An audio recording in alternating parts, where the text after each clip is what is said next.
Perfect. So welcome everybody to Meeting Singles in Real Life. I'm really excited to deliver this workshop because I think it's just about being in a space where we can share some inspiration towards meeting more people who are single and getting out there a little bit. And yeah, I think it's really important. And as you may or may not know, I'm running singles events. This whole project started with that. And yeah, I'm just trying to get a little bit more love in the world. And this is one of the ways that I'm encouraging and trying to support people in meeting like-minded singles. So yeah, my name's Sinead Tehery Cronin. I run Conscious Connections, and part of that is Conscious Singles. And yeah, we do a bunch of things, including some online workshops, some in-person singles events, some events that are focused around relationship skills. And then there's also a sense of community building. Some of our events are just a little bit more community focused and wholesome and about connection.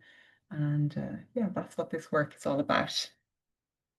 So I started this whole project because I was single and I was wondering like how do people who are into personal development meet other people? That was basically it. And I had a lot of single friends and I was like, I'm just gonna kind of play around with this. I was already a facilitator and had done some relationshipy facilitator skills, done a new training in sacred sexuality and conscious intimacy of what is what it was, which is really about our relationship to ourselves. And I thought, okay, how do people meet? I'm going to create a space. And it all just expanded from there, which has been a really beautiful, beautiful journey. And yeah, I think, it can feel like the long game in desiring a partner and at times putting in more effort than at other times, maybe taking a bit of a break or even dating or having some dates or shorter relationships with people. But it can feel a little bit like the long game sometimes, looking for a partner or the partner. And yeah, in this workshop, it's like some ideas and also an approach that makes it sustainable.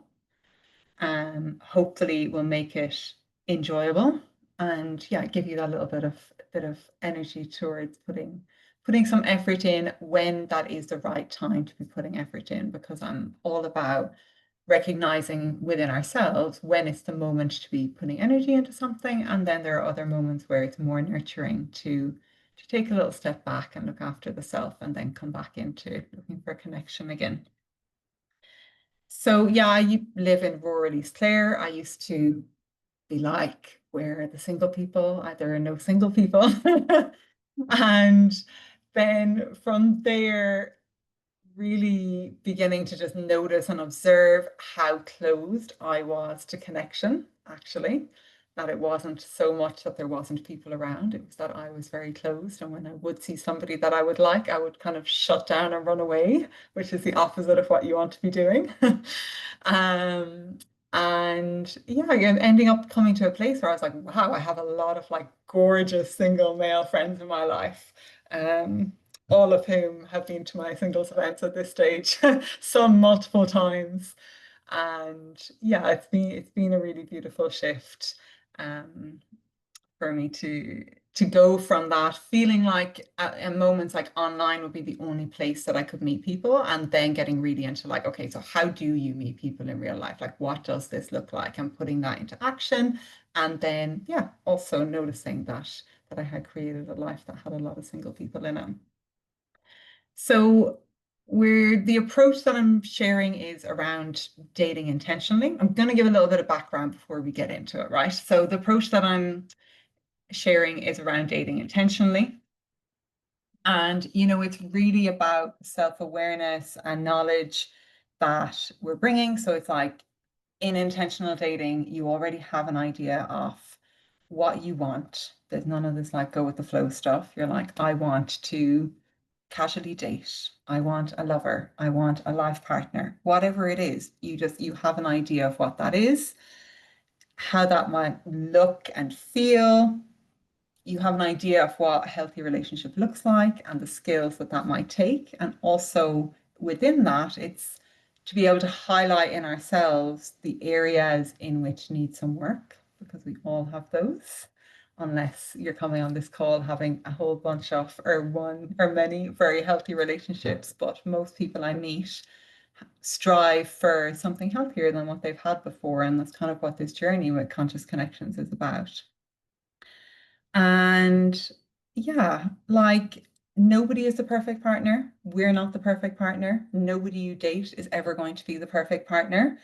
And if we want a life that's filled with nourishing, beautiful, healthy relationships, it's a practice each and every day. And when you're dating intentionally, instead of looking at dating like this is a numbers game, it's looking at dating from the angle of, well, what can I learn and grow? How can I grow in myself? And what can I learn and what can I practice through dating and meeting people? So then it becomes less about, I'm waiting to meet that one person that I think I might be able to grow something with, and more about like, okay, well, that date didn't work out, but hey, I used to be really bad at being vulnerable and I challenged myself to show up and be really authentic, and I'm super proud about how I shared that. And then there's just such a win from interacting and dating, and from this angle then it's like it's not wasted time. It feels a little bit more fruitful. It's like every interaction is a date. And there's also a refining process in this of like, oof, I really didn't like the way that person kept cutting me off during the date. And then you've learned that this is really important for you, like intentional listening, that you feel like somebody's present with you, or they're looking around the cafe the whole time. It's like, were they really with me or were they checking out the waitress? And it's just learning like, it's not so much a criticism of them, but noticing like, yeah, presence is really important to me, and beginning to be able to refine then what we're actually looking for in that way. So yeah, conscious relating is just like this massive body of work. For me, intentional dating is how we practice conscious relating in intentional dating. And it's just like, pick one thing. That's what my suggestion is. It's like identify one thing that you need to work on, and then practice that throughout all your relationships, including how you date. Like one thing for me that's been really coming up for me is my reactivity, and I'm very sensitive to criticism. So I'm like, okay, I need to grow the skills for this. So it's like, what workshops can I do, but also what can I do outside of my relationship, like bringing more meditation and more of this work into my life. And then in my relationship, both with my partner and with my son, it's noticing when I'm reverting back into this old way of being and taking a breath. So it's a practice instead of expecting to turn up already ready for the type of relationship that we want. So that's my little blurb on intentional dating. There's a PDF that goes with this. So more or less what I'm sharing, in summary is going to be on that PDF for you to have a little read through afterwards if you feel like. And yeah, just remembering when you experience some rejection through dating, like maybe you have a date that was disappointing, or you would have liked a second one and they didn't, or you date for a few months and it ends. It's like rejection is redirection, and every time it doesn't work out, you're getting closer. So just holding that in the moments when it's challenging and tender and hard, just and like remind yourself that you're doing a beautiful work through this. So I am wondering when the last time, I want to hear the answer to this in the chat, when the last time is that you asked somebody out in real life, or somebody asked you out in real life. So when was the last time you asked somebody out in real life, or they asked you out in real life? I'd like to give me some really honest answers here. Like if it's like 15 years, I want to hear that. So you can just drop it in the chat box and let me know.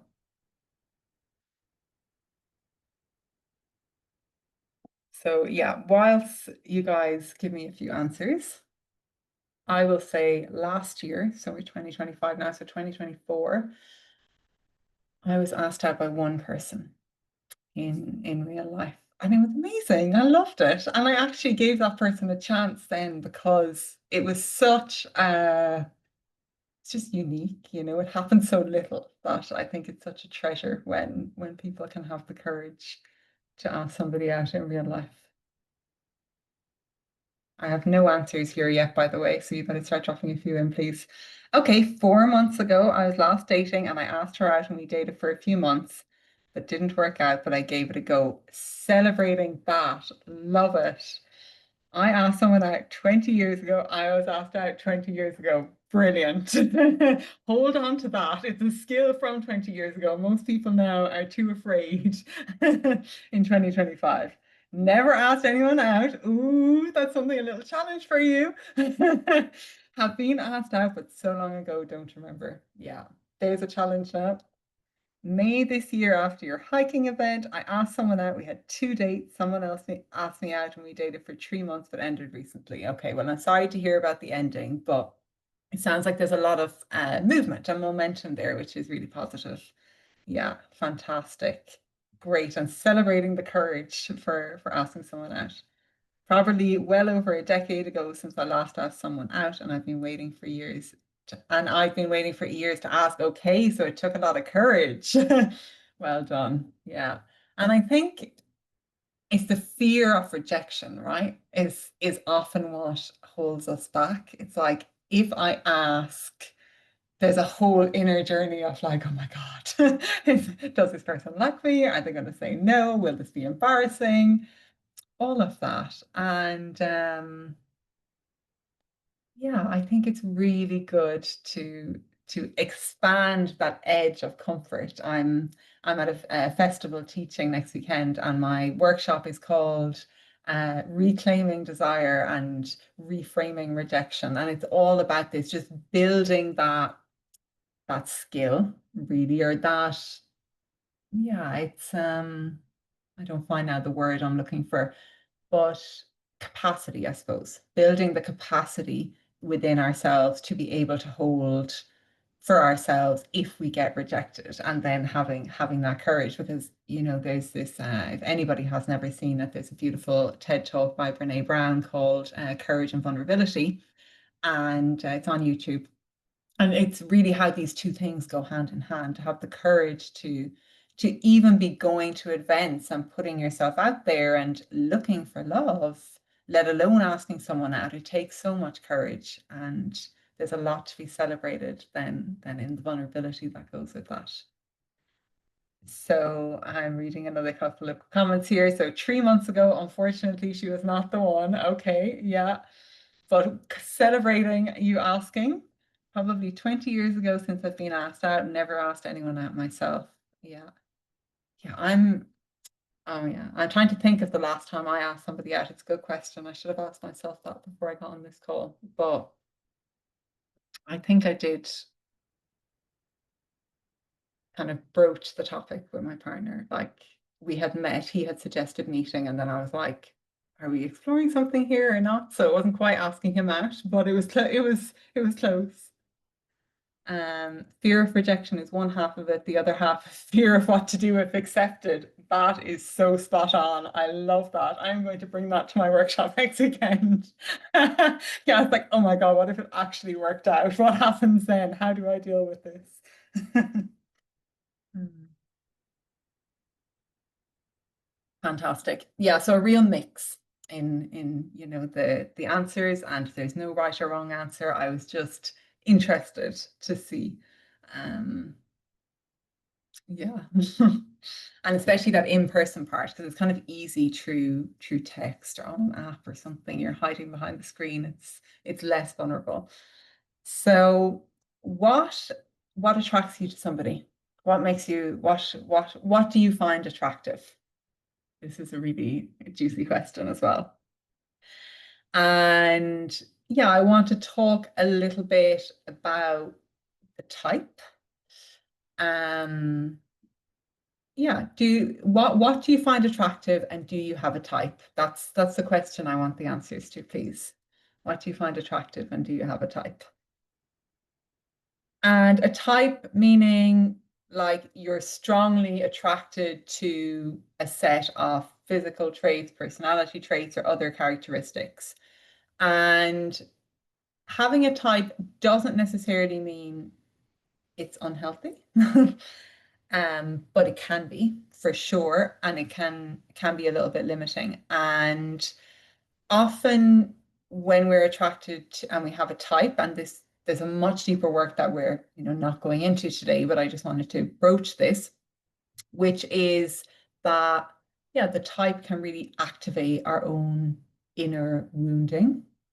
And if you find yourself repeatedly in relationships that don't serve you, it can be very useful to do some work around that. And very simple practice would just be to start mapping out your relationship history and looking at, okay, like what are the similarities here? And this is an amazing practice to do anyway.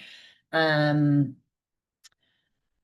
yeah, you can get a lot of clarity actually when you think there are maybe no correlations, there often is. And it's with the idea of the type, especially when it's unhealthy, is like when you see somebody across the room and you're like, oh my God, yeah, that person. And it's this like boom, this attraction. Like I remember I used to live in Southeast Asia and going to my local, and there was an Irish guy sat at the other end of the bar, and he was from Galway. And I remember saying, um, to my friend, if I was in Ireland, that guy would be my type.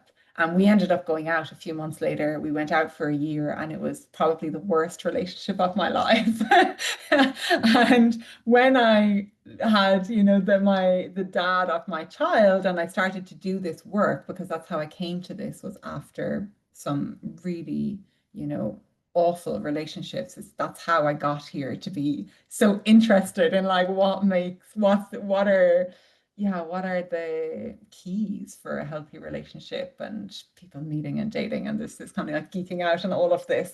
And yeah, when I did this work around the type, I was like, oh, my son's dad is exactly that type. The lover I had for a year after him, exactly that type. And it's like they just have physical characteristics. They look similar. They're all the same star sign, which is also my star sign.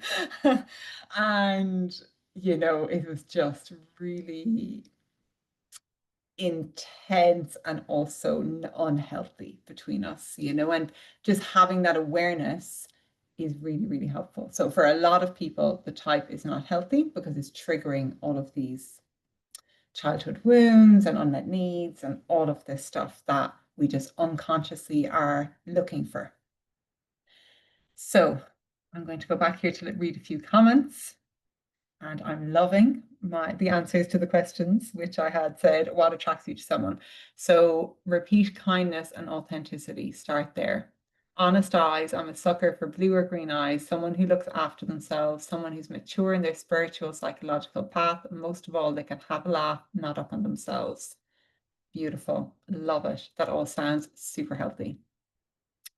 Being treated respectfully, shared sense of humor attracts me. Type, don't know as it's changing with all the work I'm doing. Celebrating that. And that's how you know you're winning, is when the type is changing and you're no longer attracted to those people. Such a win. Used to be troubled, needing my help, or someone a bit controlling, rescuer. Yeah, amazing to have that self-awareness and then to see the shift. The shift is really the icing. You're going places when you can notice that. I used to be attracted to beautiful narcissists, but no more. I've become an observer, always a student, but I'm aware of my bad habits and links to childhood and why I went for these people. Great self-awareness there as well. My type isn't what I want. Brilliant. I'm looking for someone who's confident and self-assured, but not afraid to be vulnerable, someone who can hold a good conversation. Amazing. These are really, really valuable pieces of information to be bringing forward with you into the dating world. Like the more of this self-knowledge that you have, the easier it becomes to discern what is a fit for you and what isn't, and to really date and relate from that place of like deep self-care. So yeah, okay, where to meet people? Like I'm going to do breakout rooms, so I'm going to wait a little while just to give you a bit of a heads up. So I had somebody who got really upset with me because I said what I'm about to say now, which is you can meet single people everywhere. And I didn't take it personally. There was obviously something there for them. But that is just the truth of it. There are single people everywhere.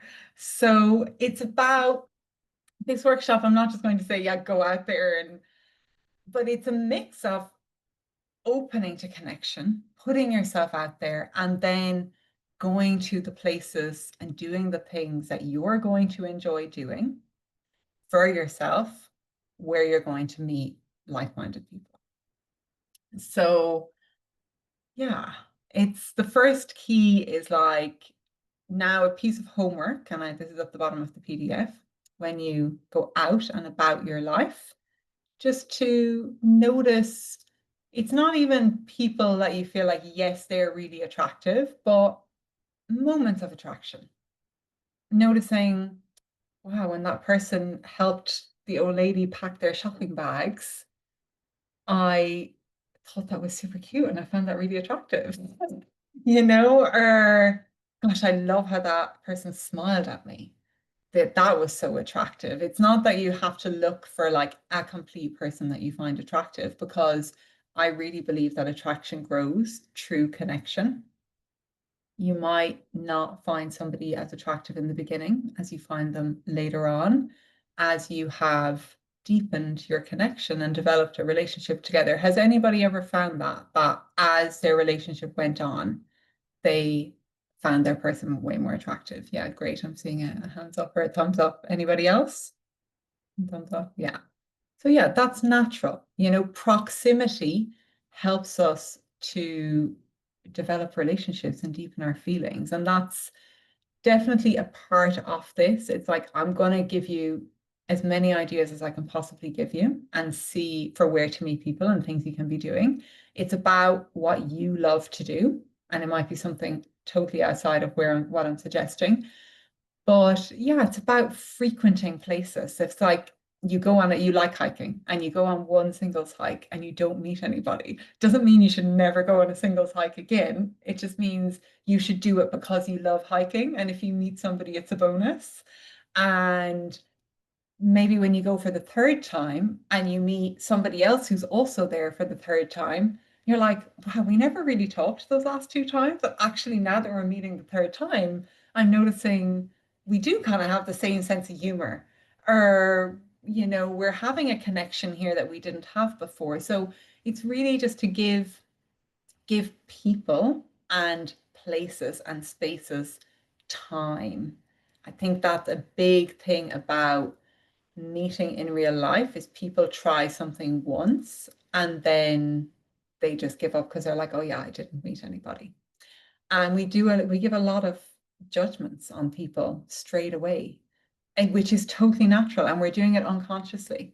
And it's like, can you take away the filters of who you see somebody as and be open to who they really are? I'll give you an example here on this this type thing.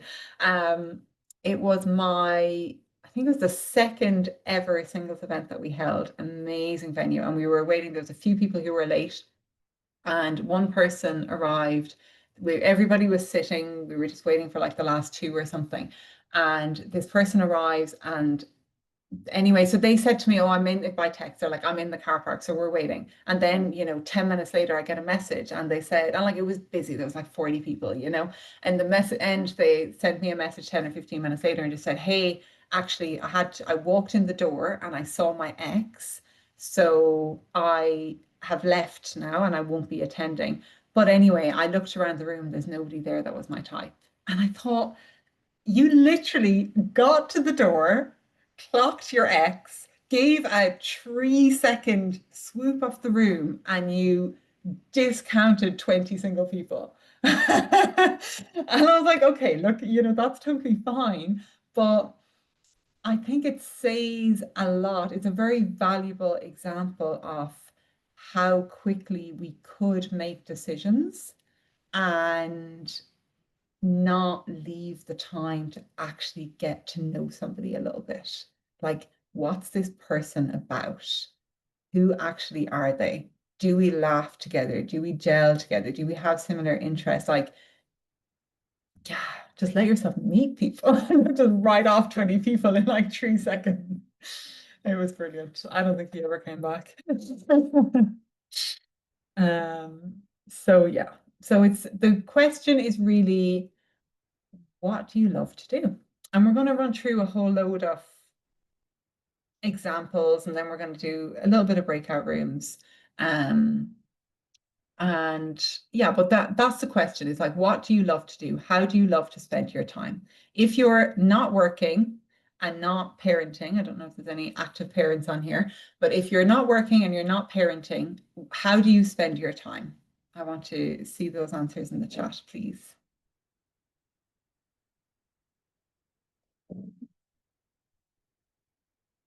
So yeah, just I'll wait now for a few answers to come in, and then we'll start running through a few ideas.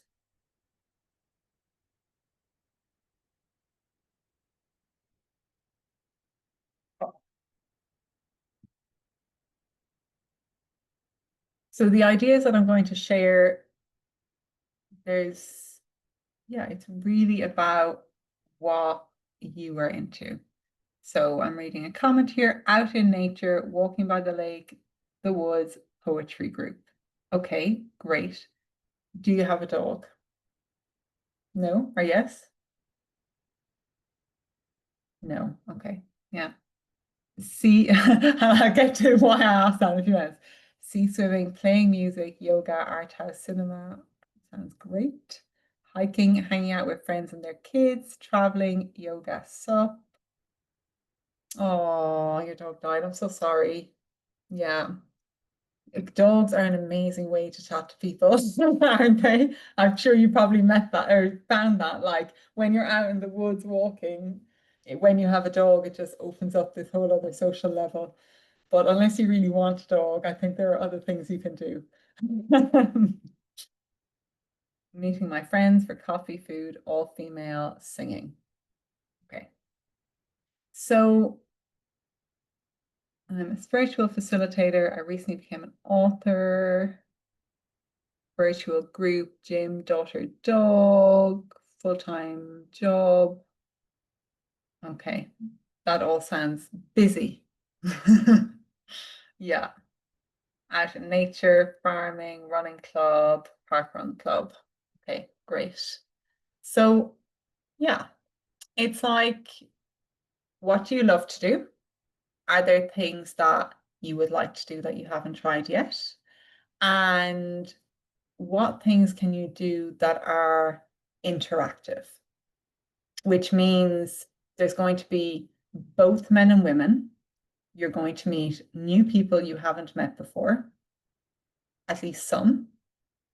And there's going to be opportunity for connection. So that's kind of what you're looking for, is all of those things. So yeah, interactive, both men and women, some new people, and opportunity for connection. And so that's things you can do, which we're going to really get into. And then the other aspect, which I'm focusing less on, but I really want to mention, is networking, which basically means getting your friends and colleagues to invite you places where there are single people. So it doesn't work if it's like, all women single, all women's things, but it's like just start asking people, hey, do you know anyone? Like, who do you know that I don't, that you think I could possibly be a match with? Do you know anyone that I don't? What single people around our age group do you are in your social scene that I don't know of? Or that maybe I do, but I've met them like 5 years ago at a party and I forgot about them. That's another great way to meet people. And I think it's important to keep that interactive, to keep that moving, where you don't just ask one friend and they're like, oh yeah, I don't know anybody, sorry. It's like ask a bunch of friends. You're just like, hey, look, I'm looking to get out on more dates. Do you know anybody? You know? So watching drama, documentaries, visiting like coffee shops, music, leisure center spa, walking around and photographing architecture, landscapes, food, etc. Okay, great. Yeah, lots of interesting things going on here that people are doing. And then it's like, how do we translate that into, yeah, connecting with new people? So I'm going to give a little run through of, what I'm reading here, and then we'll start to go through, yeah, the suggestions that I have. And so walking, a lot of people really enjoy walking. Walking can be very solo. Like I love to walk. When I walk, I'm like, I actually, unless I go walking with a friend, and I walk with very few friends, then I love to just be like solo and in my own world. It's kind of like where I process stuff, unless I go out with a group, because I do lead groups as well. So yeah, walking, it depends what kind of walking you like, but it can be very inward, it can be very solo. And if you want to maximize on walking or hiking and meeting people, then I would suggest joining some groups. So some walking groups, some hiking groups, even some singles hikes. It's not just us that are doing them. There's lots of people doing singles, meet up, walk, hikes. And we'll talk about places where you can find those events as well. So it's looking at like, okay, well, I really enjoy this thing. Would I enjoy doing it in new places? And would I enjoy doing it where I'm going to meet new people? And if it's like, yeah, I might, it feels a bit edgy. It's like, just do it and try it. Just try it once and see how it feels. Because maybe you try it once and you're like, yeah, I actually just love walking alone. And now I'm going to try something else where I can meet people. Poetry group, great. You're going to meet people there. Um, and yeah, coming back to the dog thing, if you have a dog, take your dog walking. People love to pet them, talk about their dog. If you meet somebody with a dog, talk about them. Just practice talking to random strangers. It's part of this process of really opening up. So sea swimming groups.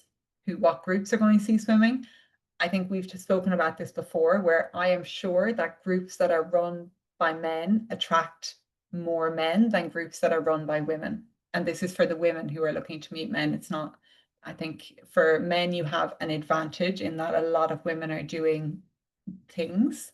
Men are doing things too. It's just finding where they are.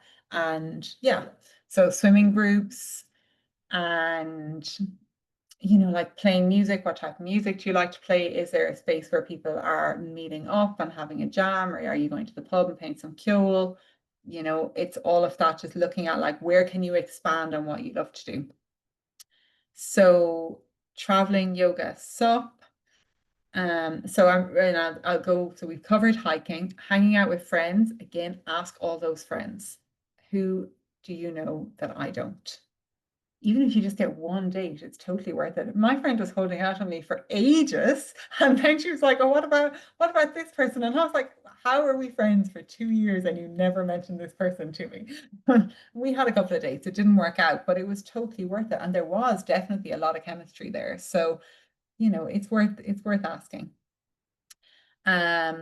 So yeah, that's the networking with friends. Hiking is the hiking group. Traveling, group stuff when you're traveling is really, really good for meeting people, especially if you want to meet solo travelers. Going on like group tours, you don't have to go on a group thing, but start to finish, but you can join something. Or looking like, where might you meet other solo travelers? Hostels are probably better for that than hotels. So it depends how you're traveling and what you're doing. And then, yoga, paddleboarding, again, it's like, yeah, what groups are there that are doing that? There tends to be a lot of women at yoga. There's usually one or two men in your average class, I think. But yeah, okay. Yeah, meeting, yeah, all female friends. So ask those friends and then look for some other things that you can be doing. So yeah, around, being the author of a book, I don't know if there's some networking possibilities with that. Yeah, where people are meeting up and doing some co-writing events, or you're networking with other authors, or you're doing a book launch, or whatever that looks like. Like, these are all possibilities for meeting people. Same with the spiritual group. The gym, the gym, I think, is a little bit of a funny one. I think, and I don't know. It's just a matter of trialing, and it's definitely person to person. Not all women like to be approached in the gym. That's what I would say. It can sometimes be a little bit, yeah, a little bit sensitive where women just want to go and work out and not feel like people are checking them out. But that really just depends. And you just have to make a call on that. And it's sometimes not about hitting on somebody and asking them out straight away, but just if you're seeing them every Tuesday morning at 7 a.m., just acknowledging them and just be like, hey, how's it going? And see you later, have a good day at the end, and beginning to build that repertoire and then see, if that turns into a conversation over time. And then from there, are they somebody that you'd like to ask out? So yeah, running club, fantastic. Are there many women in the running club? Let me move my camera so you see. Are there many people? Are there many people in your running club? Do you have some women in there? No. Bum, bum, bum. Yeah, the photography again, similar thing. Like, what groups are there? Who's meeting where? Is there, are you professional or are you amateur? I know there's definitely groups for both. And yeah, where can you meet more people if you see somebody else and they're taking photos, it's just making those connections. Okay, and things you might want to do. Want to try dancing, just haven't done it. Fantastic. Love it. I am such a fan of, dancing. To meet people, I dance. I've danced for partner danced. I partner dance now for 7 years. Although I hardly go now, I did build a whole social network through it at a time in my life that was really challenging when I was newly a single parent. And it was just amazing. And it's incredible. Like, I'll be dancing now there in a couple of weeks. And when I go, I still know so many people. Um, and it's just such a fantastic way to meet people. And it's just, again, to really like go for yourself and the skill, because it really takes time to learn. You'd need to do like a year or two of classes, at least, to really get good. In the beginning, after 2 months, you're like, oh, I've got this. And then it's like this level of like, you learn and then you plateau and then you learn and then you plateau. At least that was my experience.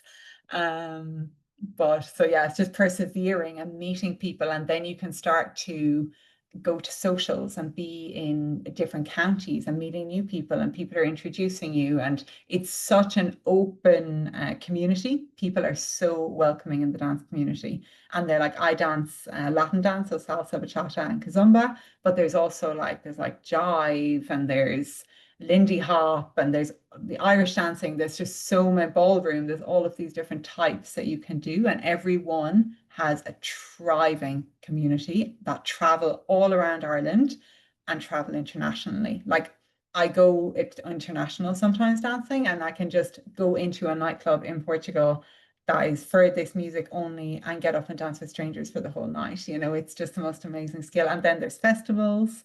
And at festivals, you have a few days and you do a lot of classes, socials in the evening, and you meet people. So I'm a big, big fan. If I haven't talked you into it, let me know and I can keep going. Women don't like to talk in the gym. I agree. Yeah, good. Well, I sometimes I'm sensitive to say, women like this and don't like that, because it's a mass generalization and it's not true for everybody. But yeah, I'm hearing the reflection back is helpful, because I do think that. Contact improv, amazing. Love it. No previous involvement of any type of dance, and he started. That's fantastic. And joining a triathlon club, brilliant. Yeah, and some there for sure. That's on the running club. Brilliant. Okay, good. So what time are we at? Great. It's kind of broken down into sections. So I know some of you have done some of this with me before, but this is a little bit more in detail today. And there's a lot more ideas in there. So, I have it in interest based on hobby focused spaces, social and community spaces, low pressure public spaces, professional networking, and then activity based social events. So I'm just going to run through this fire out a load of ideas. I suggest if you have your pen and paper and there is anything that you're feeling like, yes, this sounds like something I could do, just jot it down in the moment. Even if you think it's kind of like a remote chance, just write it down. We can revisit it afterwards. Yeah, so interest-based and hobby-focused spaces means that the people who are going, you already have a commonality. You've got something in common, and then there's something that you can already bond over. So this looks like classes and workshops, cooking, dancing, pottery, photography, coding, improv, all of those are in there. So it's just that idea of like you have a common interest already and there's something you're chatting about. Sports and fitness, the climbing gym, rock climbing gym, brilliant, brilliant social space as well. Running clubs, martial arts, yoga, hiking group. The yoga I find a bit of a funny one because, like I said, it's usually the majority women, and it's kind of this more inward journey. But for sure, if you're going to yoga because you love yoga and it's for yourself and you really enjoy the class and the teacher, it may have the opportunity to connect with somebody there, absolutely. And it's that thing of like you're going every week and then you build a little bit of a relationship. But something like the climbing gym, it's much more interactive. Like everyone's kind of talking to everyone and you are discussing the best way to get up the wall, and it's very open. It's kind of that real community feeling again. So book clubs and writing groups. So, great for deeper and more thoughtful conversations, especially if there's, a genre that you like to read and it is a fantasy book club or whatever it is. And yeah, music or art events. By that, I don't mean going to a really loud concert where you're not going to talk to anybody. But yeah, I'm not a pub goer myself. A lot of people who come on Conscious Connections don't drink alcohol, some do. There definitely is space, like there's a lot of trad around here, and for sure it can be quite open when you go for some sessions for chatting to some new people. But if you're looking to find somebody who's not really into the pub scene, then I suggest looking outside the pub. Um, yeah, festivals, great place to network and meet people. Really, again, depends on the festival. Next weekend, so that's in September 6th weekend, there's Wild and Well in Sligo. That's a totally sober festival and it's all around wellness. So that's a really nice place to meet people who are open and you can kind of be sitting down in the grass and having a chat. So that sort of event I think is really great. And then, yeah, if you're into art or there's photography exhibitions, going to the opening of those things and getting to know people and turning up again and again and just chatting to people like, hey, what was your favorite one? Or what, so it's just opening beginning to be brave and start the conversation sometimes is half of this. So they're the interest-based and hobby-focused spaces. Look, these are just ideas. I personally love the interest-based and hobby-focused spaces because of the commonality that's already there. So social and community spaces. So this is where people gather for connection, not just entertainment. And you're often, yeah, it's connection or doing. So, some volunteering, fantastic places, so it's like kind people gather here. So animal shelters, food banks, community cleanup, that sort of thing. So really getting involved in activities within the community or volunteering. Meetup.com or local events. I love meetup.com. I think it is a fantastic place to find out what's going on in your area. It's one of the best. And I'll talk about a few others. There's similar is Eventbrite, and also then you have like Facebook events. These are just really, really great spaces. But Meetup for me is like leading because you can do it by location and then you can also filter by what you're looking for. So there's different kind of genres, of what's going on. Really, really great. So you could be going to like a French speaking class on a Saturday morning. That used to be my one of the groups that I was part of. It was called like Crepes and something or other, you know. Um, it's just really good. Like my mother's French, but I rarely have the opportunity to speak French. So this is somewhere where I'm going to meet people that we have a commonality. We're there for a shared something. I'm benefiting from going to that space regardless. And hey, there could be some really cute people there. So yeah, meetup.com, local events. So hiking meetups. Again, if you like walking, language exchanges, trivia nights, there is an endless amount of stuff out there on the internet when you start looking. Where you live in the country definitely has an effect on this. Like I'm in the rural west of Ireland. To go dancing, I travel. I go to Limerick or I go to Galway, or sometimes we go further afield. I go to Cork, but it's totally worth it.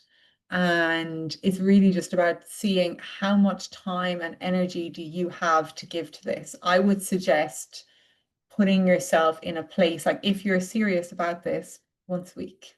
If you're a little bit more laid back about it, once a month.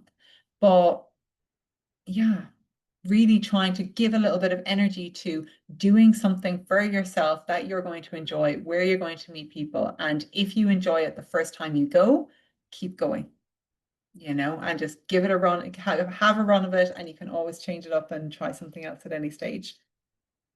So community centers, what's happening locally, classes, cultural events, social mixers. Where I'm living, it's a super small village, but there's stuff happening. There's a community cafe. They have events there. There was, Africa Day was there a few weeks ago. There's sometimes dances there. Like there's stuff happening. And when I go, there are people that I don't know.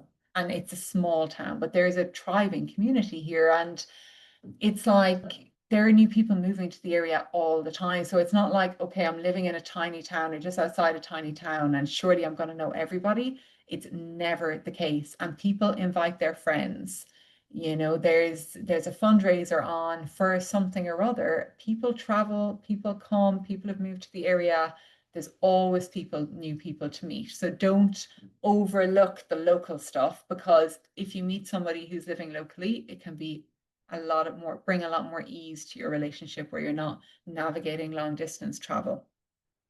And then faith or spiritual communities. So we touched on that a little bit around one of you were, in a spiritual group, but if anybody's into going to church, I don't know, but there are huge communities around this, and meditation groups, similar thing, spiritual retreats.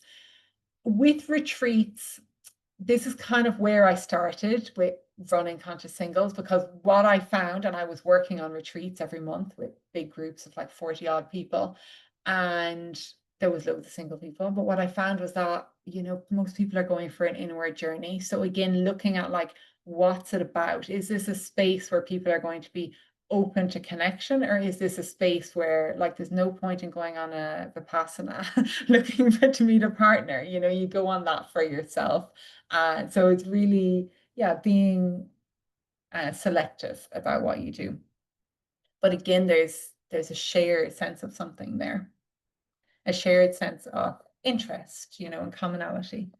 So low pressure public spaces. So this is really good for striking up casual conversations without this kind of dating vibe of, let's say, a singles event. Because I know singles event can be edgy, but I do recommend giving them a go. So coffee shops and cafes, this is just a process of getting out there and talking to people. Again, it's like if you're going for a coffee at your local place and there's a communal table, but you usually sit in the little nook in the corner, try to sit at the community table for a few weeks and just talk to the people around you. And it might just be like a mom and her baby for a month, but then one day there might be somebody else there. And even if there isn't, it's just practicing speaking to people. Co-working spaces, it really depends on the space. If you're in the city, you're way more likely to meet people. Co-working spaces in the country, maybe a little bit less, but totally worth to go. You never know who you're going to meet. Libraries and bookshops, there's often really, really great stuff happening in libraries. I know here they do talks, they do sea chairs, they do film nights. I know there's somebody had spoken about kind of art house movies. Our local library does the most amazing movies. And yeah, you just don't know who's going to be there. So I totally recommend that. And then professional and networking spaces. This is really good if you want to meet people who are in a similar career or have similar career ambitions. And this is like, if you're really passionate about what you do, where can you meet the people who are doing the same thing? And this isn't like moms in business, because that might be good for networking, but it's not the type of networking we're looking for if you're a lady. But looking at, yeah, conferences, masterminds, mixers, like where do your people hang out if you're in a career in an industry that you want to meet like-minded people? If you don't really like your job, maybe don't do that. Activity-based social events. So again, on Meetup, especially, loads of these that you can choose from, like game nights and trivia, board games, and this sort of thing. There are tons of groups out there who are meeting once a week just to play games. So if this is something you're into, go for the enjoyment of playing the games and let's just see who turns up. And then outdoor adventure groups, so kayaking, camping, biking, travel meetups. People are doing this stuff solo who want to do it in groups. There are loads of people just like you who love to go on kind of more adventurous outdoor stuff and want people to do it with.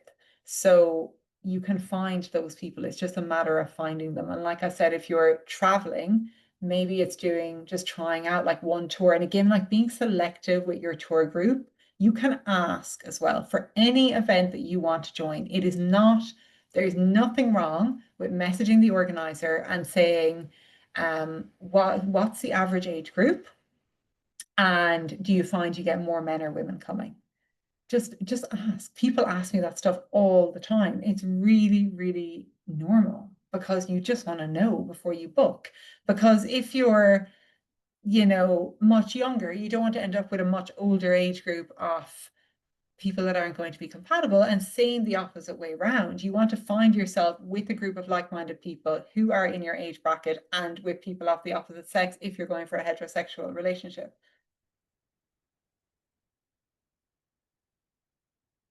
So when you start going, keep showing up, engage in conversation, do what you love, and keep an open mind. So they're my like 4 hints that I think I've covered all of them repeatedly. Yeah, it's like, even if you start talking to somebody next to you and you kind of become friends and you're thinking, I'm not really into you, that's okay. Maybe you meet them walking on the street and they have a super hot best friend the next week. And because you're friends, you can stop them on the street and have a chat. And then you can even ask them the next time you meet them at the board game night, hey, your friend that you were with, are they single? So it's just expanding your social network, really. So is there anything that you want to do that stretches your comfort zone that you haven't done yet? I know we've had one about dancing, but I'm wondering, is there anything that anybody else has been like, yeah, I could maybe give that a go, but I haven't done it for whatever reason? Is there anything there that, or even, yeah, when you listen to me sharing, going through those different ideas, was there anything there that you thought, yes, I could I could do that?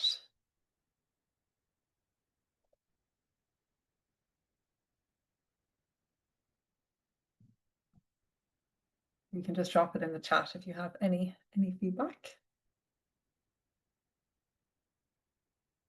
Going to the Gaeltacht camping, love going to the Gaeltacht, amazing. And you can definitely meet, like I think meeting people in an Irish speaking group is a great way. And there's a whole revival happening at the moment of more and more Irish speaking groups turning up. It's a fantastic way to have that commonality. A fellow solo group, yeah. So I'm guessing you mean groups where other people are coming together. Where are the spiritual dating groups beside your own, or only go to yours? Well, I never say only go to mine, but you should definitely come to mine. Yeah, there's not so much, and that's kind of what's kept me persevering with what I'm doing, because there's not spiritual dating. I don't really see it. There's a website called Spiritual Singles, I think. For Ireland, there is maybe 10 active people or 20, though I've had more single people at an event than I've had that are active on that website. So it's a niche. And yeah, I saw a really big gap in the market, and that's why I started doing what I was doing. And it's why I've kept doing what I'm doing, because I've had many moments when I've thought, God, is this really what I want to be doing, for a whole bunch of different reasons? Just the travel around Ireland and different things like that. Yeah, there's been different moments, and I was like, wow, I'm really tired, from traveling, and do I want to be doing this? So asking myself those questions, and I'm like, yes, I need to keep doing this, because there are all these amazing people that keep coming every time, and we all need this. This is super nourishing.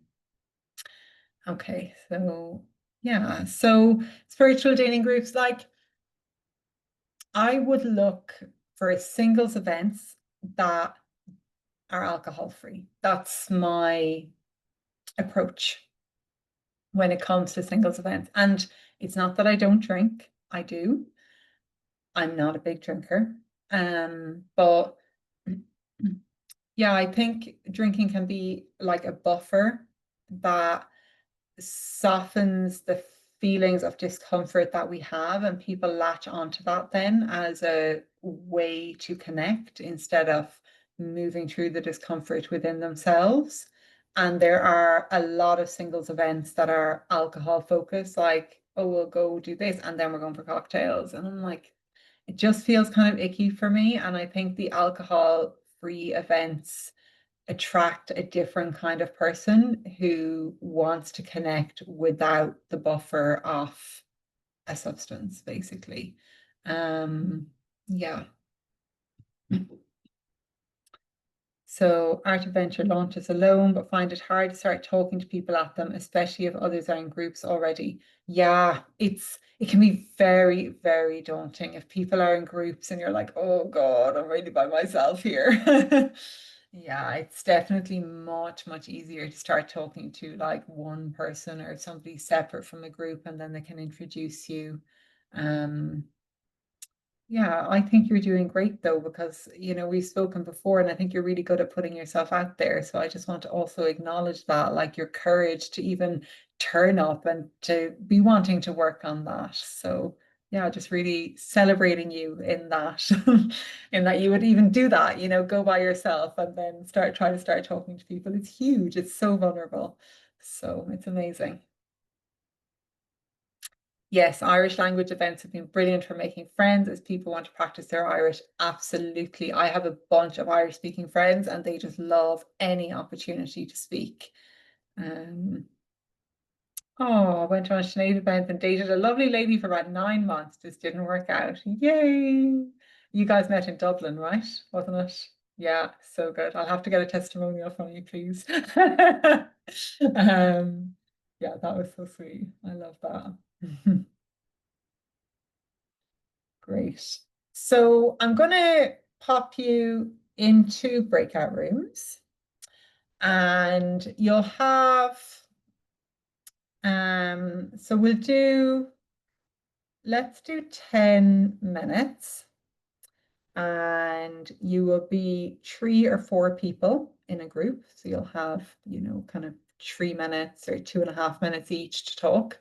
And one of you can manage the time within the group so that everybody gets a chance. And you're just going to introduce yourself, and you can just share a little bit about where you've been. Like, if you haven't been dating, that's totally fine. Like, I haven't been dating at all, and I'm here getting ideas, and these are the things that I could do.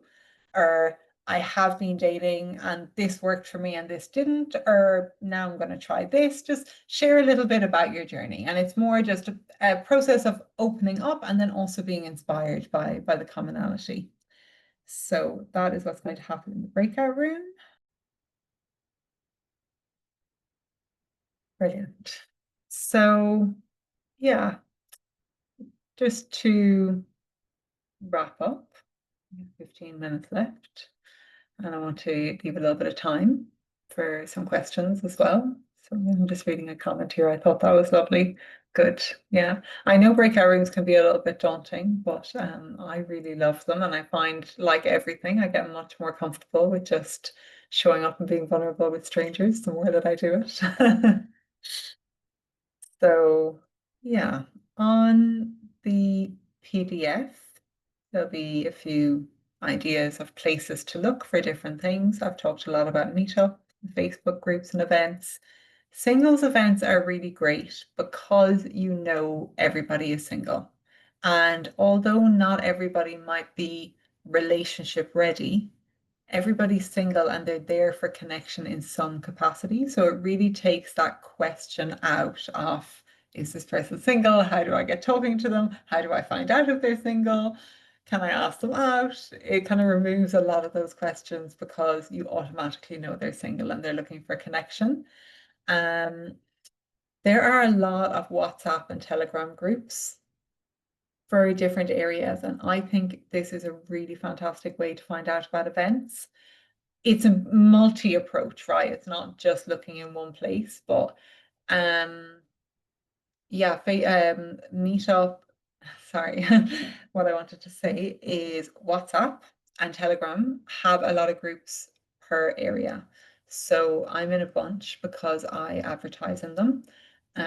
When I joined the Galway group, I when I joined the Galway group, there was like 100 people and now there's 1,000. So, and like with 100 people, if everybody shared, or even a third of those shared one event per month, there's already way more events that you can ever go to. So it's really about the quality, like how many people are actually sharing stuff, and it also then being something that you're interested in. Like there's a group called Tantra Ireland, so it's people who are more interested in that type of event that are in there. But there's groups for all the different areas. I am not in any group for Dublin, and I haven't looked to see where people are from. But if you're in a group for your area, please do send it to me. Yeah, I think that's a great way to find stuff out. And then you can organize something. You can be like, wow, nobody's doing walks. And I don't see anybody doing walks. You can just organize something. You stick up like 3 flyers and make a meetup event and see if anybody comes. And if you're like 4 people, it's a win already. And it grows from there. When I started bringing groups out hiking, we used to be like 4, 5, 6 people. And now sometimes we have like not the singles events, but when I was training and I started bringing people out. So I'm going to get to these two comments. So yeah, just to say that like it grows. You could even in the beginning, if you organize something and then not many people are coming, just tell people to tell their friends. And then it can grow also organically and you can find new places to share it and so on. So I'm reading a comment here that you went on a date with a guy you met on my event who at the end of the date told me he wasn't single yet. That is really, really bad form. And yeah, what I'm going to do on the back of that is have on the form when people sign up, ask them, are you single? Because yeah, that's super bad. And I've had a couple of people who've messaged me and been like, hey, I'm in a polyamorous relationship, can I come? And I was like, well, no, because you're not single. So I'm just writing this down now so that I remember. But yeah, I will definitely do that because just to try to filter a little bit. Because yeah, that's bad form. And that's, I would say, very, very unusual. You got unlucky there, sorry. Where do I find the groups? People usually add me. I ask them, where in the country are you? It's probably a good question, and then I can see if I have a group for you. I just ask people. Like I had an event in Cork in July. We were in Cork, and I was like, there has to be a group for Cork. So I just messaged a woman I know, and she said, well, there's not really, but we've just started this group. We're like 9 people in it. I was like, great, put me in. Because those 9 people, if they all tell one person about my event, that's suddenly like 18 people that may not have known about my event already. So Yeah, I just ask people a lot. The Galway one, it was a friend of mine who started it. He said, "Hey, I have this group. Do you want in?" I was like, "Sure." And now it's really big. There's one for the area that I'm living in as well that started recently that's grown a lot. Okay, so I could probably, what I'll do, I'll see if I can send a link to the groups when I send out the email. And if not, I'll try and do a follow-up email. And then I can just send out like, hey, here's a link for Clare, here's a link for Galway. I don't have any group for Dublin. I'm waiting. I've asked, nobody seems to be in one. Same with Wicklow. But there must be, and if not, they're a fantastic thing to start, but they take loads of admin, like really a lot. No, they're just, so what they are, what I'm speaking about on WhatsApp and Telegram is general event groups. So where you can find things that are happening in your area. That's what it is. There are some singles groups, but I'm not in any. Um, yeah, I know this. Yeah. So they're not the meetup groups. The groups that I'm talking about here are on WhatsApp and Telegram, those groups. Meetup, join all the meetup groups that you're interested in, and then you're going to get notified when they set something out. On Meetup, I just recommend giving yourself an hour and going through and just having a look at what's happening because there's so much in so many different areas. The WhatsApp Telegram group seems to be a lot more wellness events. On Meetup, you can find people doing trivia and board games and all this other stuff. So how do you know if somebody is single? Look for a ring. It's the first thing I would do. If you're somewhere that's not a singles event, right? Then when you're having a chat, just see if they mention their partner. Often people will be scared that somebody might think, they're single and they'll just be like, oh yeah, my partner, they'll drop it in pretty quick. They might not always. Um, And yeah, you can just ask questions like when they're like, "Oh yeah, I love to have a coffee in the morning," be like, "Oh yeah, do you live alone?" Not foolproof because they might have a partner they don't live with, but you can just see what way the conversation goes naturally. And if there's any inquisitive questions you can ask that might give you an idea. And you can ask a mutual friend, "Hey, I was chatting to so and so over there. Are they single?" And the best way, the foolproof way, is you just ask them, are you single? You know, that ripping off the band-aid and putting on your big girl or your big boy pants and just finding out. Because what will usually happen if they're not is that they're going to be so chuffed that you asked anyway. Like if you're like married for 20 years and then somebody asks you if you're single, you're like, oh, I am still attractive to someone other than my lifelong partner. So it's just really nice, just ask. Um, yeah, so yeah, I'm gonna share my great story. I know you might have heard this before, but my mom used to live in the Canaries, and she was in the supermarket buying like a little coffee pot, and this gorgeous man around her age comes up next to her and says, "Oh, don't buy that one," in Spanish, and she speaks good Spanish. "Don't buy that one. It broke on me after a week. You should try look for this brand." And she said, "Oh, that's what I was looking for, was that brand." And he said, "Oh yeah, it's really good. I love it. I make my coffee with it every morning." And I said to her, she's single, right? I said to her, "But that was the moment you were supposed to ask. And does your wife love that one too?" I was like, you have nothing to lose here. Nothing. A little bit of face, maybe. Just do it. Oh, I could never do it. It's like, you have to do it.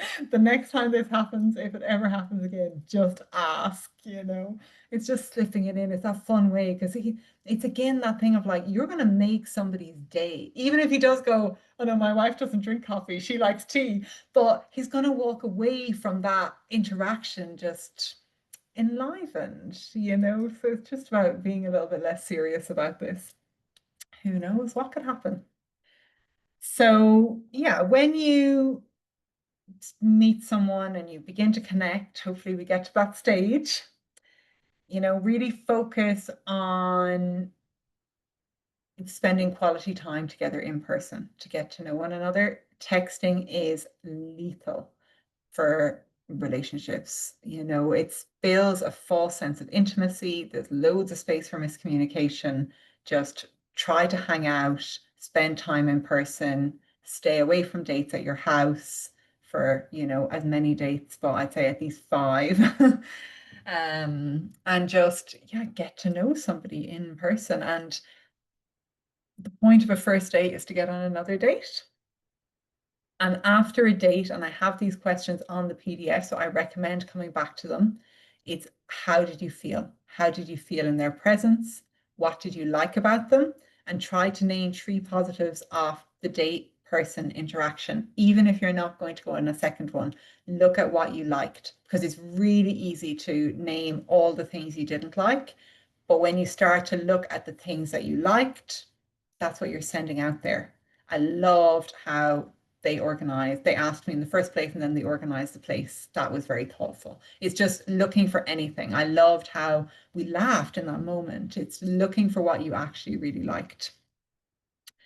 So I'm reading a comment. Yeah, I find classy ladies. Oh, there's a classy ladies will drop in about their partner if they're in a relationship.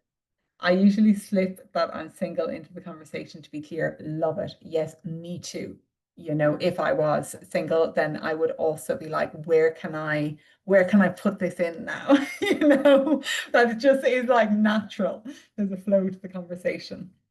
So yeah, your homework is observing what you find attractive, who you find attractive, or what little things you find about people attractive. So just opening to connection, observing that, and then exploring why. Like, what was it about them or a thing about them that you found attractive? And yeah, book something to go to. Because it's very easy to say, I'm going to do it next week. But now, after this call, is when this is going to be most alive. If you have the energy this evening, get on Meetup. If you don't have the energy this evening, then, do it tomorrow or the day after. But you would definitely want to have had at least a good, thorough look and have an idea of what you're going to want to do before the end of the weekend. Give yourself that little bit of a push to have some momentum. So, my favorite book, which I love to recommend, is this. It's called Find Love. If I wrote a book and it was as amazing as he is, it would be this. But I just love his approach. It's when I read this book, I was like, this is like everything that I'm saying in a book written by a guy who's done a ton of research and used to be a matchmaker. And I am currently reading this, which I really like, and it's called The Opposite of Settling: How to Get Everything You Want Out of Love and Life Without Losing Your Spark. And yeah, I'm enjoying it so far. I only started the other night. I'm probably like a fifth through. So I'll wait to give a full review, but I like his work. I'm following him online, and I gotta say I liked it and it inspired me to buy the book, just reading his content. And yeah, thanks for dropping that link in for the book. This is also available on audiobook. If you're on Spotify, you can get it on your like free books on Spotify, I'm pretty sure.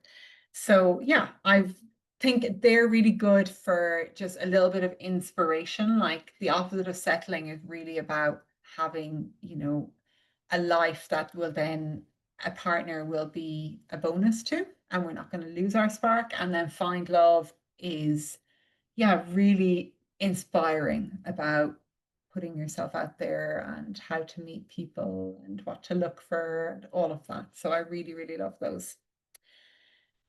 So thank you so much for jumping on this call. I really hope there was some benefit and you're feeling inspired on the back of it.